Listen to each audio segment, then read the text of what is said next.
This is the Uptick Newswire Stock Day podcast, sponsored by InvestorsHangout.com. Subscribe to us on iTunes, Google Play, and YouTube to stay up to date on penny stock news and interviews, public information on OTC, pink sheets, and microcap stocks from around the world, with your host, Everett Jolly. On today's show, I have a returning guest, and he was back on my show back on March 12th of 2018. We're talking no other than Greenway Technologies, Inc.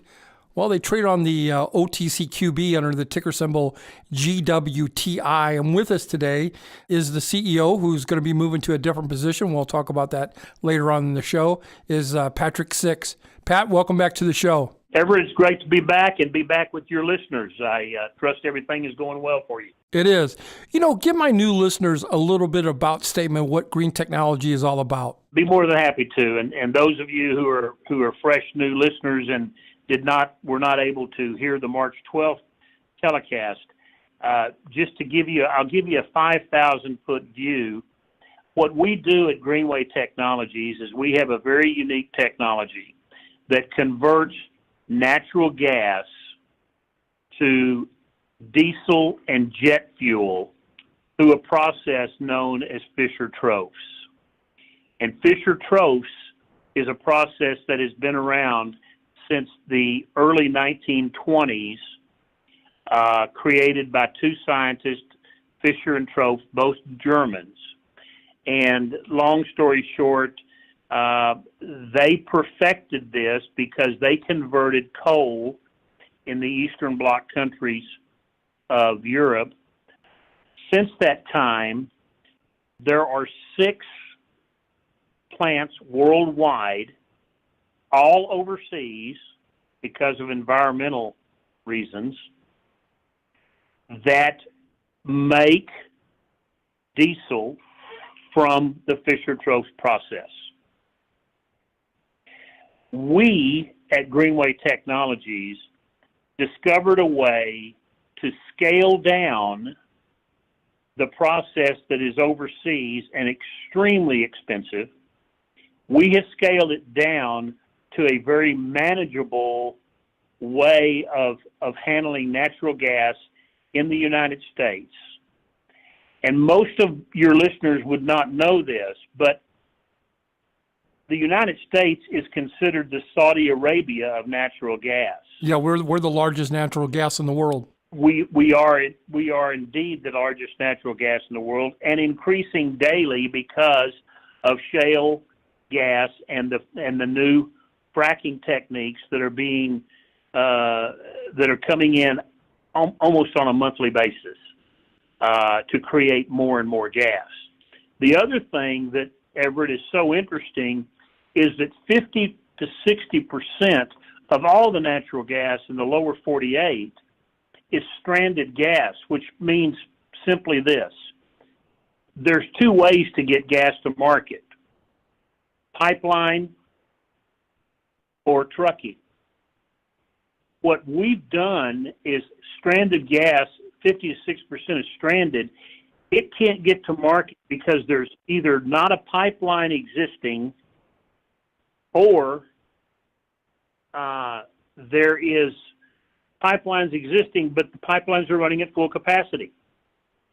Therefore, what we've been able to do is we can go to those stranded areas and put one of our G reformers, which converts the natural gas to a synthetic gas, and from that synthetic gas then goes through the Fischer-Tropsch process, which is known all over the world, to create an 81 to 82 cetane diesel or jet fuel. Now, why 81 to 82?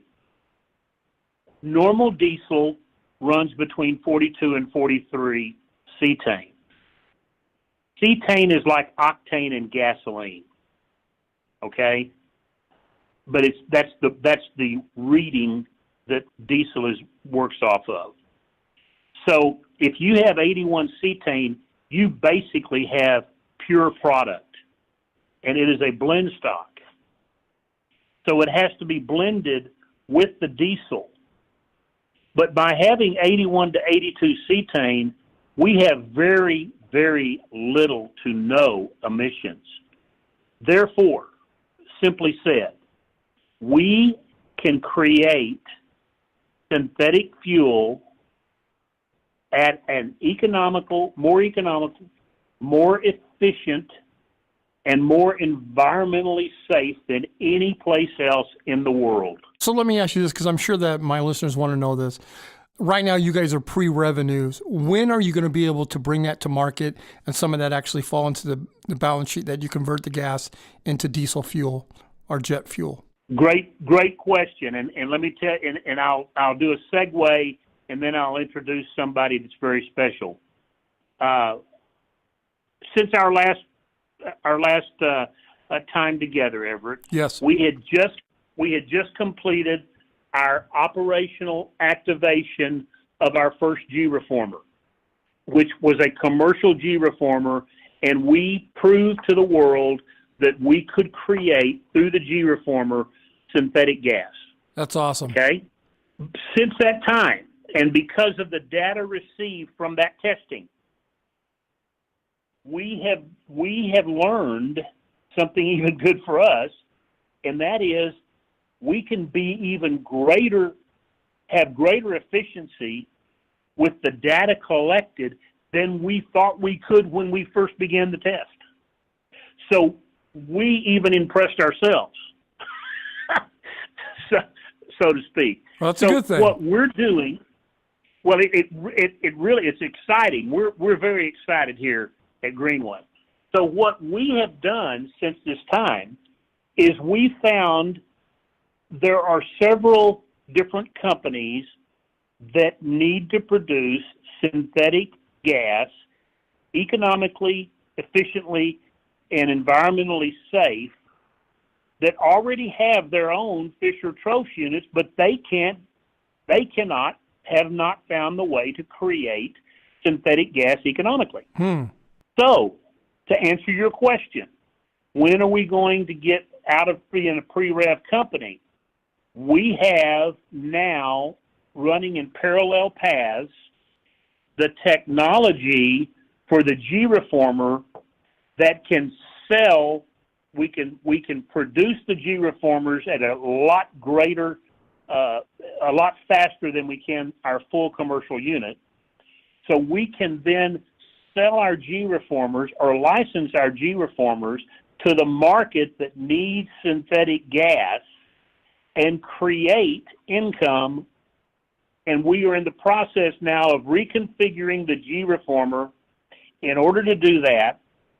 And we have customers that want to see what we can do for them, and that will help us create revenue at a much faster pace than creating our own FT and moving on to the market. Now, that's not to say that we're not going to go ahead and do the previous marketing.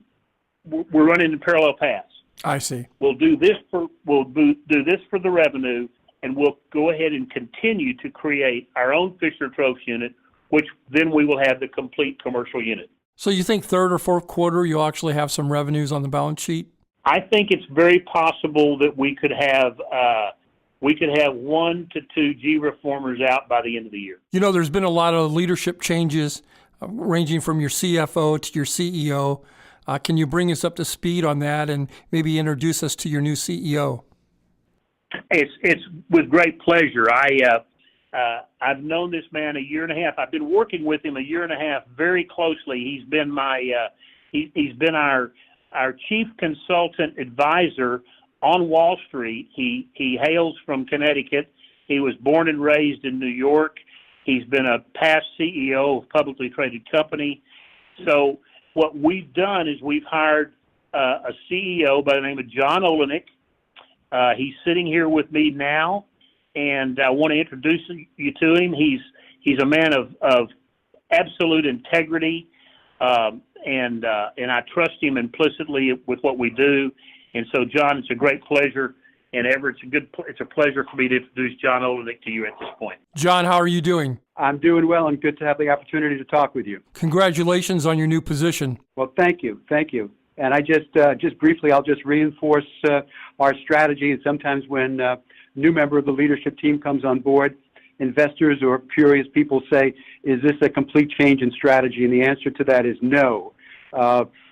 My mission, my goal is to make sure that the company moves forward on our technology plan, our relationships with the UTA at Arlington, who's been our R&D partners. That's not broken, and we just need to keep that. And when they say, if it's not broken, don't fix it, we want to keep that moving forward. What I hope to bring in the new role is to make sure that we explore the parallel paths, as Pat said, of taking the secret sauce, the G reformer, and realizing that there are customers for that under a license agreement or revenue sharing agreement that could bring us to market, could take us from pre-revenue to revenue much sooner than we would be if our customer was only the customer for the full GTL plant. So we're going to pursue both, and I want to make sure that we're doing them without taking our eye off the ball on the technology plan. And I want to try to use my experience and contacts in the area of how do we find investors, joint venture partners, how do we find the people who are going to fund both of those efforts with the goal that they'll participate in the financial success along with our shareholders. Well, John, I wish you nothing but continued success. I'm excited for your position at the company. I'm a fan of the Greenway Technology family and team. In closing, is there anything that we didn't get a chance to touch upon that you would like to illustrate to my listeners? Really just that we appreciate the opportunity to get the word out to your listeners. You can certainly learn more about what we're doing, and we try to keep our website current with press releases and developments.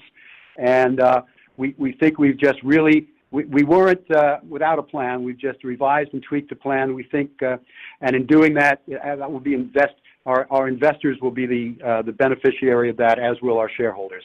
And again, just thank you for the opportunity to talk with you, and hopefully we'll have the chance to do it again in another 60 days or so and deliver some of the progress reports that lead us to revenue. Greenway Technologies is the company that we're highlighting today here on Stock Day. They trade on the OTCQB under the ticker symbol GWTI. Market cap's only around 19.7 million. Their stock's trading around 7 cents. Take a look at the company. If you want to, maybe even go to their website, which is www.gwtechinc.com. John, wishing nothing but continued success. Hopefully you'll come back on the show in 50 days. Give us an update. Would love to. Thank you, Everett. Thank you, Everett. Appreciate it. This program is entirely sponsored and produced by Uptick Newswire, LLC, which is responsible for the content. The opinions and information provided on this program are those of the guests and those of the respective companies they represent, and do not necessarily reflect those of the staff or management of Uptick Newswire. Uptick Newswire encourages all listeners of this program to do their due diligence and research when determining investment strategies that will work for them, or to seek the assistance of an investment professional. The guests of this program may have paid for its distribution and are not directly affiliated with Uptick Newswire or this station.